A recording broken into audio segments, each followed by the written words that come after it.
BJP अभी तक अपने नए राष्ट्रीय अध्यक्ष के नाम का ऐलान नहीं कर पाई है और ना ही किसी को ये भनक लगी है कि आखिरकार बीजेपी का अगला नया राष्ट्रीय अध्यक्ष कौन बनेगा।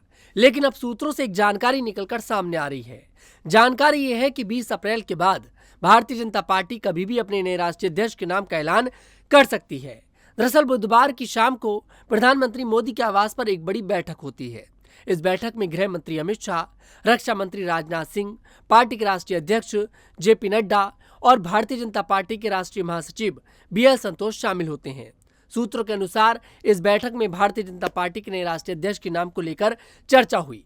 वैसे तो चर्चा कई सारे नामों की है, लेकिन एक नाम जो है वो बिल्कुल अलग है और ये नाम राष्ट्रीय अध्यक्ष के लिए बिल्कुल सटीक बैठता है। नाम है उत्तर प्रदेश के मुख्यमंत्री योगी आदित्यनाथ का।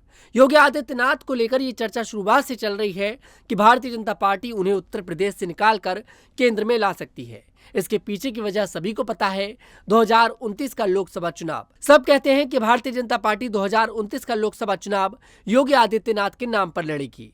यही वजह है कि भारतीय जनता पार्टी योगी आदित्यनाथ को राष्ट्रीय अध्यक्ष बनाना चाहती है।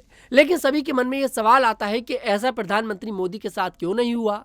प्रधानमंत्री मोदी तो गुजरात के बाद सीधे केंद्र में आए और प्रधानमंत्री बन गए, तो योगी आदित्यनाथ फिर उत्तर प्रदेश से निकलकर सीधे प्रधानमंत्री क्यों नहीं बन सकते। इसके पीछे की बड़ी वजह यह है कि योगी आदित्यनाथ एक योगी हैं और योगी आदित्यनाथ के अलावा भी भारतीय जनता पार्टी में तमाम बड़े बड़े लीडर्स हैं।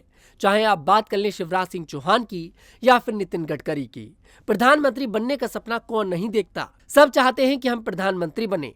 यही कारण है कि योगी आदित्यनाथ को पार्टी पहले राष्ट्रीय अध्यक्ष बनाना चाहती है कि योगी आदित्यनाथ सबके साथ अपना तालमेल अच्छा बना लें और जब 2029 में योगी आदित्यनाथ का नाम आगे करा जाए तब किसी को कोई दिक्कत का सामना ना करना पड़े। और सबसे बड़ी बात यह है कि संघ भी ये चाहता है कि योगी आदित्यनाथ को राष्ट्रीय अध्यक्ष बनाया जाए। लेकिन सवाल यह है कि क्या योगी आदित्यनाथ केंद्र में आना चाहते हैं? क्या योगी आदित्यनाथ राष्ट्रीय अध्यक्ष बनना चाहते हैं? तो उसका जवाब है नहीं। दरअसल हाल ही में योगी आदित्यनाथ ने एक बयान दिया था।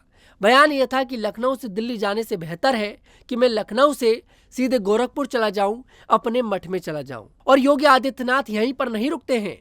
योगी आदित्यनाथ ये भी कहते हैं कि 2027 में मैं ही मुख्यमंत्री क्यों, कोई और भी मुख्यमंत्री बन सकता है। और साथ के साथ योगी आदित्यनाथ ये भी कहते हैं कि राजनीति मेरे लिए कोई परमानेंट जॉब नहीं है, वास्तव में मैं हूं तो एक योगी ही। ऐसे में योगी आदित्यनाथ के ये बयान और राष्ट्रीय अध्यक्ष की गद्दी, यहाँ पर इनको दोनों को जोड़ा जाता है। कहा जाता है कि योगी आदित्यनाथ को भी केंद्र की तरफ से इशारा मिल चुका है कि आपको उत्तर प्रदेश से निकालकर अब हम केंद्र में लेकर आना चाहते हैं। और वैसे भी देखिए, योगी आदित्यनाथ जो हैं वो एक ऐसे लीडर हैं जिनका फायदा भारतीय जनता पार्टी अब केंद्र में लेना चाहती है। दरअसल प्रधानमंत्री मोदी के बाद योगी आदित्यनाथ को सबसे ज्यादा पसंद किया जाता है। योगी आदित्यनाथ भारतीय जनता पार्टी में दूसरी पसंद है। सभी चाहते हैं कि योगी आदित्यनाथ एक बार देश के प्रधानमंत्री जरूर बने। इसके पीछे की वजह यह है कि योगी आदित्यनाथ ने उत्तर प्रदेश की काया बिल्कुल पलटकर रख दी। जिस उत्तर प्रदेश को माफियाओं के नाम से जाना जाता था, और आज उस उत्तर प्रदेश को योगी आदित्यनाथ ने माफियाओं से बिल्कुल फ्री कर दिया है। योगी आदित्यनाथ के समर्थक ये चाहते हैं कि योगी आदित्यनाथ 2029 में देश के प्रधानमंत्री बने और प्रधानमंत्री मोदी अपने बाद उत्तराधिकारी योगी आदित्यनाथ को ही देखते हैं। ऐसे में अब भारतीय जनता पार्टी एक नई तरह की रणनीति कर रही है और योगी आदित्यनाथ को केंद्र में लाने का पूरा प्रयास कर रही है। फिलहाल ये तो देखना होगा कि आखिरकार भारतीय जनता पार्टी योगी आदित्यनाथ को राष्ट्रीय अध्यक्ष बनाती है या फिर नहीं। लेकिन ये तय है कि भारतीय जनता पार्टी में कुछ बड़ा फेरबदल जरूर होने वाला है।